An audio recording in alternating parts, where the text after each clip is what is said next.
What's going on, you guys? Jay here, and welcome back to the channel. So a bit of a late night update for everybody. I didn't want to wait till tomorrow to get this video out there, and I hadn't posted anything yet today. And that's just because I'm working very diligently behind the scenes on LUNC and LUNC It's not just about bringing a product to market. It's about bringing it in this new regulatory landscape that is evolving around us at all times. There's a lot of extras that we're working on in regards to LUNC and all of these modules we're going to be implementing for the user base to expand the coins that they launch, but we've got to build it all around this new regulatory landscape. So we've got some really good news to go through with everybody here. Although it was achieved through unorthodox methods and it was done in a very centralized manner, which effectively is always going to be an issue because, again, this proves that one individual person maintaining a centralized bridge of connection, let's say with Binance, is always going to be in the beneficial position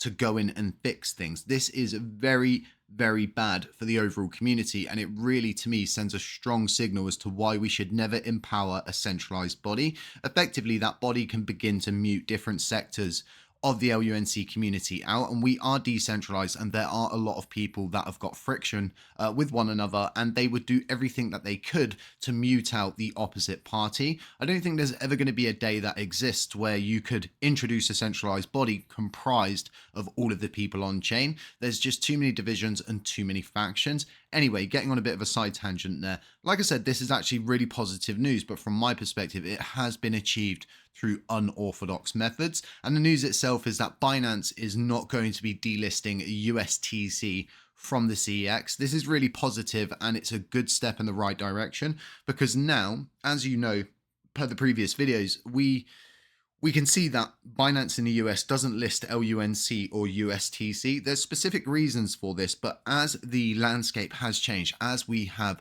evolved over the course of 3 years, we're not the same coin that was involved in the 2022 crash that wrecked many different people in crypto. Instead, we're comprised of this community that's decentralized. It's got many different working bodies. It's got many projects, dApps, tools. And I think from my perspective, we could walk into a position where you could try to effectively get USTC and LUNC listed in the United States, and they've made it quite clear previously to us that they had an interest in listing USTC and LUNC in the US because there was a poll that went out for it, but I don't think there was much support in regards to it. But the fact that this has been updated and that Vegas himself has put out an official tweet saying he was working with people in Binance to effectively get this removed. But again, although, right, we've achieved the result we all wanted, what if we didn't? What if this was a completely different situation that you didn't like, which has been many times before, and it achieved a result that was actually negative? Well, everybody would actually be in an uproar. And what this becomes is a very selective way of thinking. Again, it becomes very rudimentary, very unorthodox, and it could lead us into a situation where people just begin to do whatever they want. And the reason why I was saying about the shoe being on the other foot and this actually being a situation we didn't agree with, do you remember Neblio? Do you remember the relationship Terra Rebels and Neblio worked together to achieve that circumvented governance? It circumvented decentralization, and it actually empowered them themselves more to do what they wanted to do and take the chain in the direction they felt was best. And the whole entire community felt that ripple. We all felt the power shift, so to speak, and we started to better understand exactly why we shouldn't have brought in a centralized body. I'm very, very happy to see that it's not going to be delisted. Don't get me wrong. But what I do see coming now in the future is actually a lot of trumped up media plays, a lot of these kind of working of angles, and what that angle is probably going to be when it comes down to USTC now is that it's not a stable asset. Okay, so if it's not a stable asset, how high can this thing go?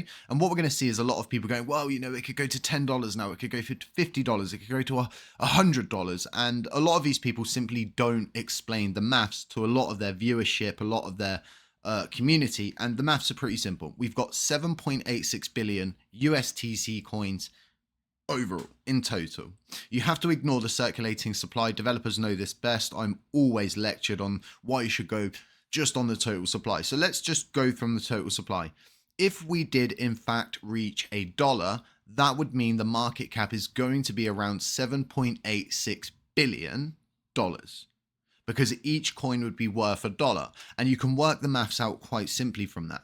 So effectively, right, the market cap right now is $74.41 million. LUNC is probably sitting around 200 to 280 million, maybe pushing into 350 million now. It's low. So if we ourselves have never ever got up to a substantial market cap of $7.86 billion, what's the likelihood that USTC, this now speculative asset that's not an algorithmic stablecoin, it's not classified as an algorithmic stablecoin, it's all of these things that we're probably going to see a lot of people trump up a lot of news. You'll see a buy the rumor, sell the news effect, and overall you won't see an organic user base come in. Instead, what I think we should do is go for a Binance relisting in the US, try push a campaign to get USTC relisted across any of these exchanges that are simply not listing it, and especially Binance in the US.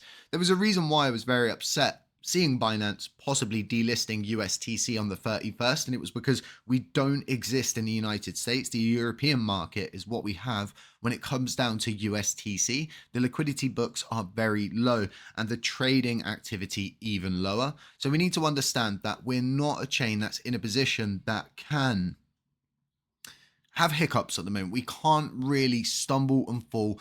We're probably not going to be able to, from my perspective, sustain another centralized takeover where it ends up negatively, where we see another Terra Rebels 2.0 take place. That in itself would be a crushing effect for our ecosystem. And what we don't want to see is the continuation of this grinding effect, this whittling of the ecosystem and attempting to burn out the ecosystem, the community, so it becomes more susceptible to a centralized body. So we become more receptive to the idea of a central body taking over. There will be a lot of actors, probably on X, probably on YouTube, influencers that push the idea and concept again of USTC going towards a stablecoin, becoming an algorithmic stablecoin, or whether it's backed for a CMM, whatever. It doesn't matter at this moment in time.